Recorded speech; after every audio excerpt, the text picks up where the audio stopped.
여러분 안녕하십니까? 광주 MBC 뉴스투데이 시작합니다. 먼저 오늘의 주요 뉴스입니다.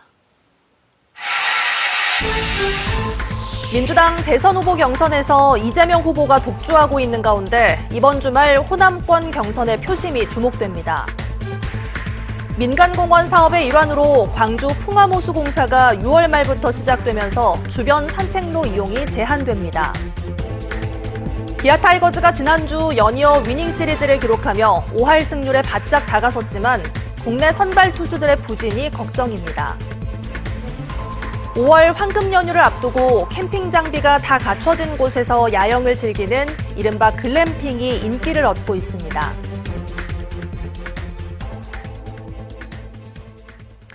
광주 중앙공원에 풍암호수 산책하는 분들 많으시죠? 2달여 뒤부터는 이게 어려울 것 같습니다. 민간공원 사업으로 공사가 시작되기 때문인데요. 광주시는 중앙공원에 대해 국가도시공원 지정을 추진하고 있습니다. 보도에 김초롱 기자입니다. 고층 아파트 사이 초록빛 숲 속에 시민들을 위한 공간이 생겨나고 있습니다. 중앙에는 놀이터가 있고 그 주변에는 산책로와 공연 무대 등이 마련됐습니다. 광주 중앙근린공원 사업에 포함된 마을 숲 중 한 곳입니다.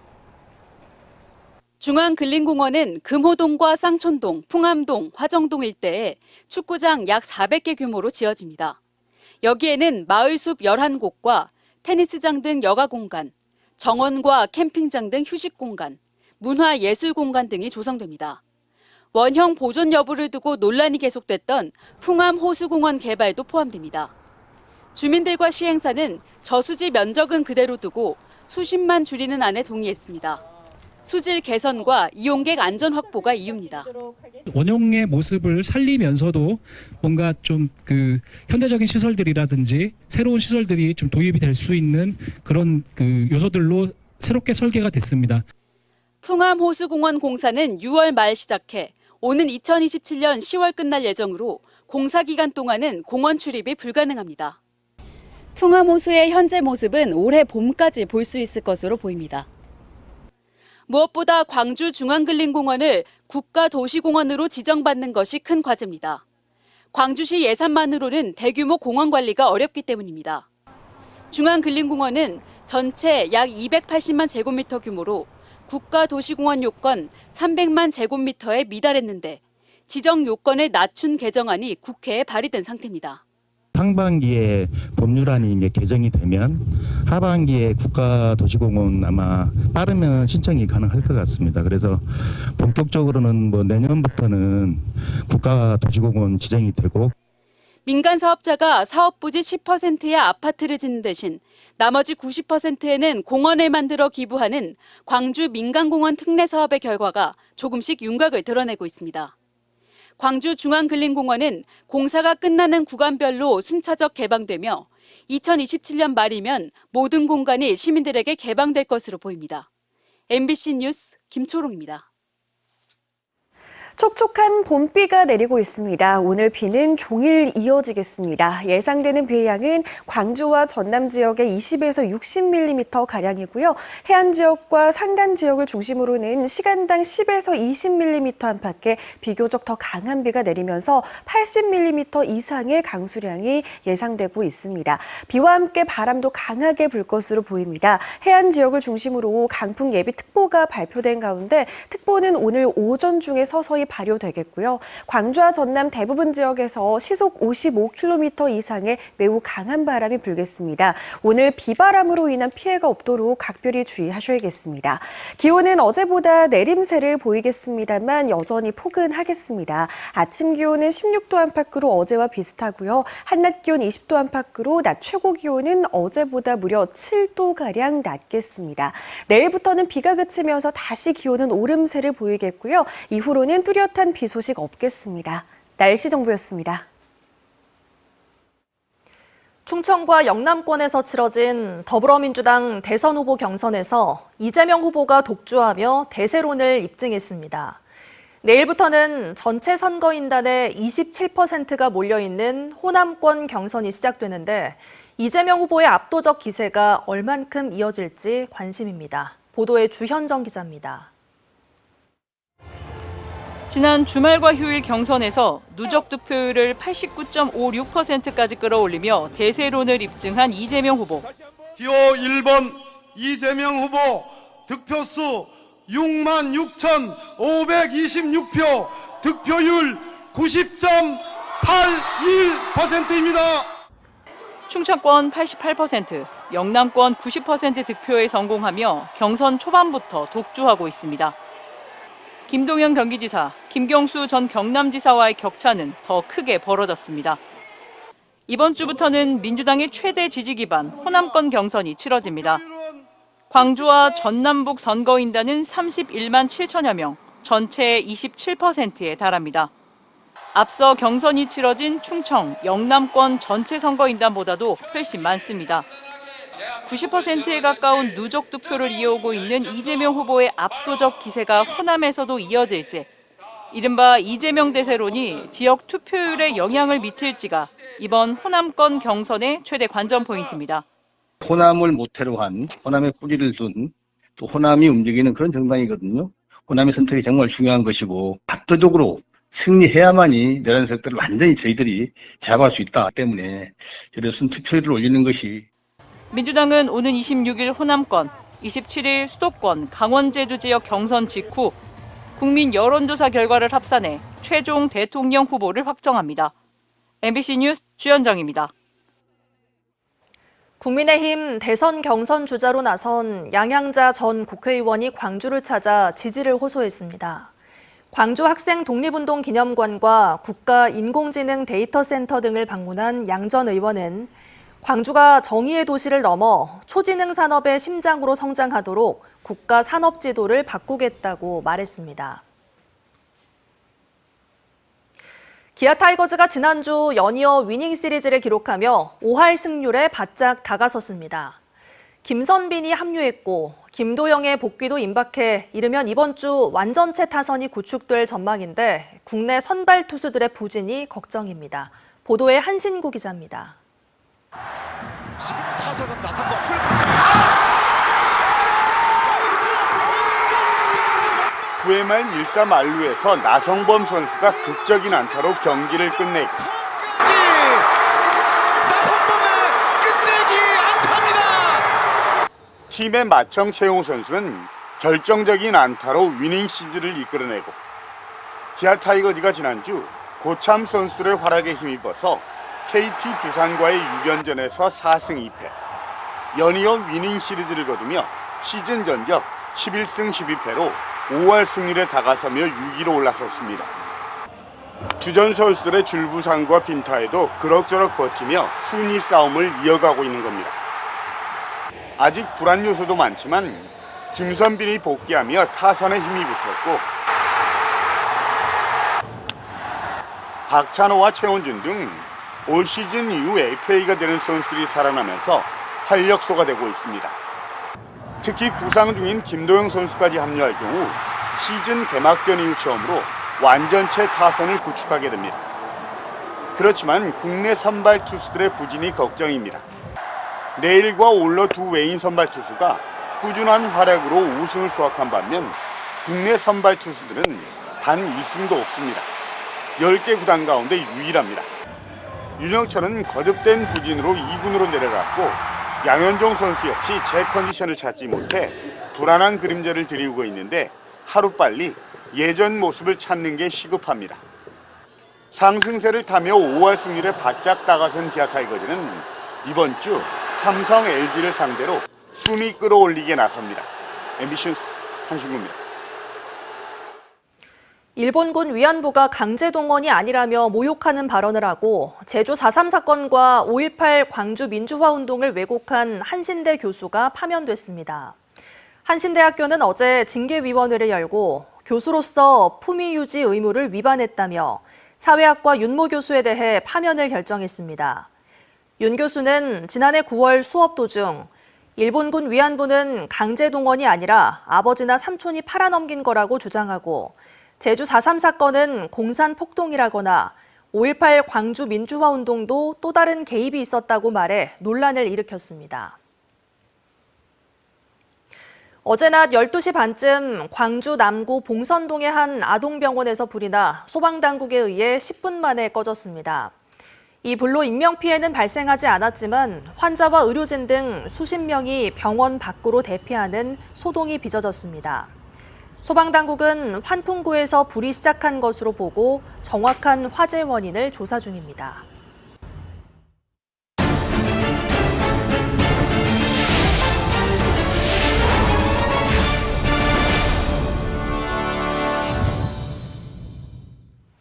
최근 광양에 개장한 공중하강 체험시설 섬진강 별빛스카이에서 안전을 담보하기 어려운 돌발 상황들이 잇따르고 있습니다. 늘어나는 위험 신호에 광양시가 나서 체계적인 대책을 마련하겠다고 밝혔습니다. 김주희 기자가 취재했습니다. 광양 망덕지구 공중하강 체험시설 섬진강 별빛스카이입니다. 체험객이 강한 바람에 공중에 매달려 있습니다. 오도 가도 못하는 위험천만한 상황에 안전요원들이 조심스럽게 접근해 구조합니다. 이 공중하강 체험시설은 탑승 장비를 회수하는 2개 라인이 수면 3m가량의 높이까지 길게 늘어지는 처짐 현상이 최근 발생하기도 했습니다. 광양시로부터 민간 위탁을 받은 업체 측은 갑작스러운 강한 바람과 섬유질 케이블 코어의 특성상 안정화 과정에서 발생한 상황이라고 해명했습니다. 하지만 안전을 담보하기 어려운 공중하강 체험시설의 운영 방식을 두고 지역 내 우려의 목소리도 커지고 있습니다. 장비 이상이나 운용 미숙 등 자그마한 문제 하나로도 큰 인명피해로 이어질 수 있습니다. 그래서 다시는 이런 일이 일어나지 않도록 원인이 무엇인지 철저히 분석해서 시정 조치를 해야 하고요. 광양시는 고개를 숙였습니다. 앞으로 보다 면밀한 관리 체계를 만들어 안전한 체험시설이 될 수 있도록 행정 지도를 하겠다고 밝혔습니다. 교통안전공단 안전검사를 6월 안에 실시하고 월 1회 이상 케이블 처짐 현상도 주기적으로 확인할 방침입니다. 이와 함께 망덕포구 일원의 풍속 역시 지속적으로 모니터링할 계획입니다.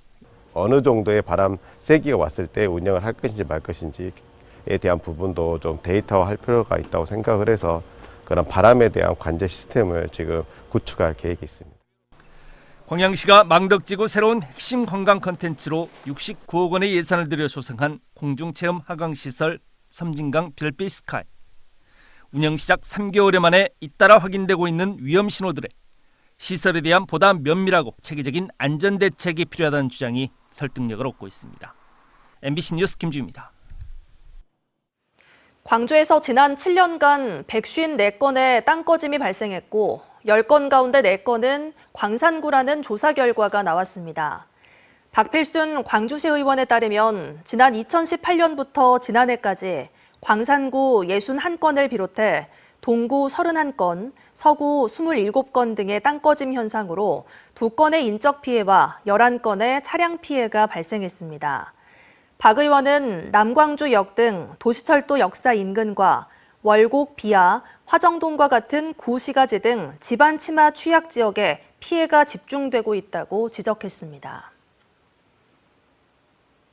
광주 지역의 사립학교 교원 10명 가운데 4명이 기간제 교사로 나타났습니다.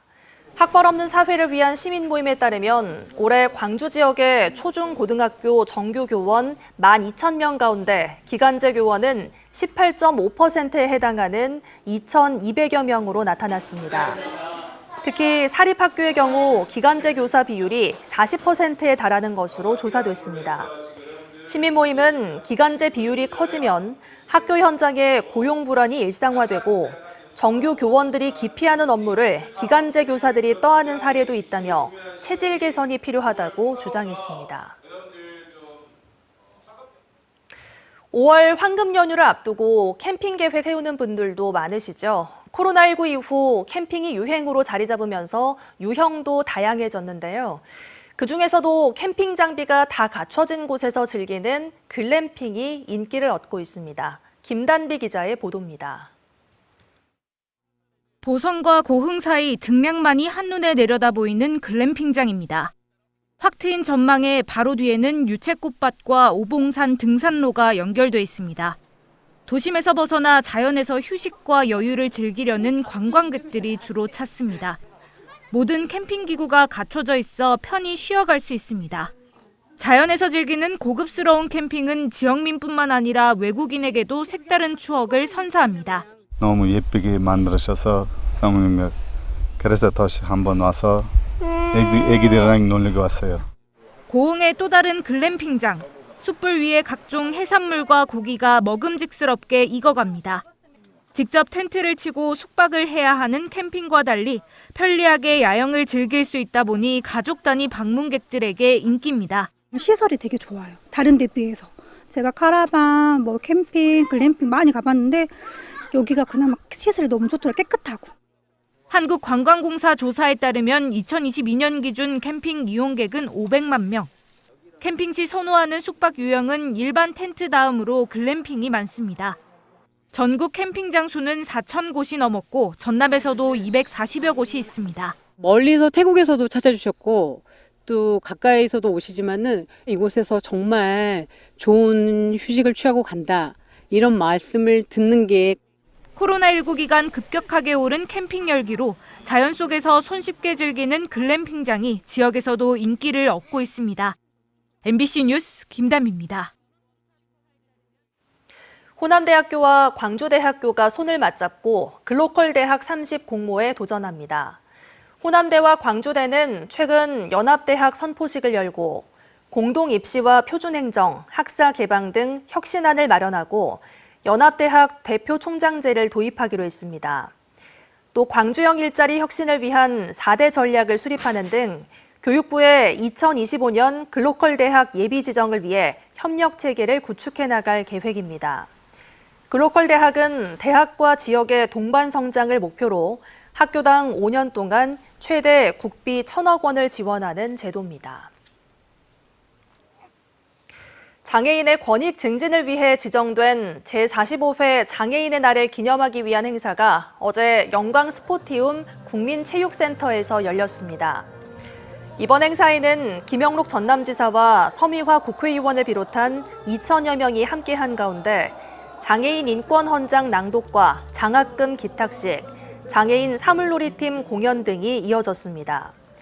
이어진 전남 장안 장애인상 시상식에서는 지체장애를 딛고 30년간 화가로 활동 중인 박영실 화가 등 장애인 복지 증진에 헌신한 유공자 27명이 표창을 받았습니다.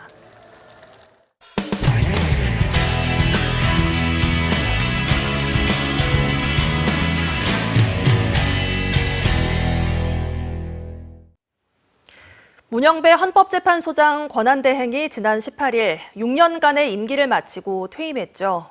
학교 후배들은 문영배 소장을 가장 존경하는 선배로 꼽으며 만날 수 있는 날을 기대하고 있는데요. 다큐멘터리 영화 어른 김장하에 대한 관심도 뜨거워지고 있습니다. MBC 경남 신동식 기자가 보도합니다. 문영배 헌법재판소장 권한대행이 임기를 마치고 퇴임했습니다. 보이는 곳에서 또 보이지 않는 곳에서 저를 응원해 주신 모든 분들께 감사를 드립니다.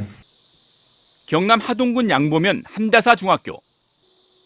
문영배 소장이 다닌 북천 중학교와 인근의 양보중, 횡천 중학교가 통합된 중학교입니다. 학교 역사관에 보관된 1980년 북천 중학교 졸업 앨범에서 앳된 소년 문영배의 모습을 찾을 수 있습니다. 수줍은 얼굴에 짧게 자른 머리카락. 평범한 졸업사진입니다. 교복살 형편이 안 됐다는 문영배 권한대행의 말처럼 실제 교복 이름표에는 다른 사람의 이름이 적혀 있습니다. 낡은 교복과 교과서일 망정 물려받을 친척이 있어 중학교를 졸업할 수 있었고 한다사 중학교 후배들에겐 문영배 권한대행이 학교 선배라는 사실이 놀랍고도 자랑스럽습니다. 평범한 사람들의 삶을 지탱하려 한 선배를 본받고 싶어합니다. 문영배 헌법소장님처럼 약간 정직하고 다른 사람에게 신뢰를 얻을 수 있는 사람이 되고 싶습니다. 인생의 멘토로서 문영배 선배를 만날 날을 학수고대합니다. 저희도 후배인데 한 번쯤은 꼭 찾아오셔서 가르침을 좀 주셨으면 좋겠다는 바람이 있습니다. 문영배 헌법재판소장과 김장하 선생의 인연이 알려지면서 MBC 경남이 제작한 어른 김장하 영화도 다시 주목받고 있습니다. 한국 독립예술영화 박스오피스 1위에 이어 전국 69개 관에서 재개봉했습니다.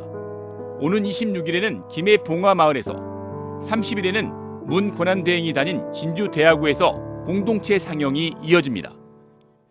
웨이브와 넷플릭스 등에서도 입소문을 타고 순위권에 오르는 등 역주행하고 있습니다. 시대의 어른으로 불린 김장하 선생의 선한 영향력이 전국으로 확산하고 있습니다. MBC 뉴스 신동식입니다. 사상 최악의 피해를 남긴 영남 지역 산불 이후 침엽수인 소나무가 산불 확산의 불쏘시개 역할을 했다는 지적이 잇따르면서 산림당국이 불에 강한 화렵수를 중심으로 산림 복원을 추진하고 있습니다. 하지만 국내 산림 종자 생산이 침엽수에 집중돼 있어 당장 종자 확보가 쉽지 않을 전망입니다. MBC 충북 허지희 기자가 보도합니다. 2016년 산불로 산림 54헥타르가 소실된 충주 수안보 일대. 불은 산등성이를 타고 경계면인 살미면까지 번졌고 주부를 잡는 데만 18시간 넘게 걸렸습니다. 그리고 1년 뒤 산림청은 피해지 10헥타르에 복원을 하겠다며 소나무를 심어놨습니다. 산불 피해지에서 소나무가 더 잘 자란다는 이유에서였습니다. 또 다른 적합수종으로 꼽혔던 화렵수인 굴참나무는 당시 수급이 어렵다는 이유로 제외됐습니다. 국내 최대 규모의 산림 우량종자를 생산하는 국립산림품종관리센터 충주 최종원. 이곳의 종자 생산 역시 침엽수에 치중돼 있습니다. 지난 3년 동안 생산된 종자 24.7톤 가운데 낙엽송 같은 침엽수 종자만 20.5톤, 83%가 넘습니다. 침엽수가 축구장 4만 7천 개에 조림할 수 있는 반면 화렵수를 심을 수 있는 면적은 축구장 10,000개 정도에 불과합니다. 우리 산림당국이 1960년대 녹화 사업 이후 이른바 쓸모 있는 나무, 즉 목재를 생산할 수 있는 경제수목 조성에 집중했기 때문입니다. 문제는 불이 튀면 나무가 끝까지 타는 수관화가 쉬운 침엽수는 기후변화와 산불 등 산림재난에 대응이 쉽지 않다는 데 있습니다. 이게 수관화가 되는 순간은 어디로 튈지 모릅니다. 어디로 파편이 튈지. 파편이 튀는 순간 그거는 기름덩어리 파편이거든요. 이 때문에 수종 다변화를 위해 10년 전부터 화렵수 채종원 비중을 넓혀가고 있는데 실제 종자 채취까지는 10수년의 시간이 더 필요합니다. 산림자원의 효율적인 이용을 뒷받침할 수 있는 측면에서 화렵수 확대가 필요하다고 생각합니다. 굴참나무, 불가시나무, 종가시나무 등 화렵수 채종원을 전국적으로 30헥타 이상 확대해서 조성할 계획이 있습니다.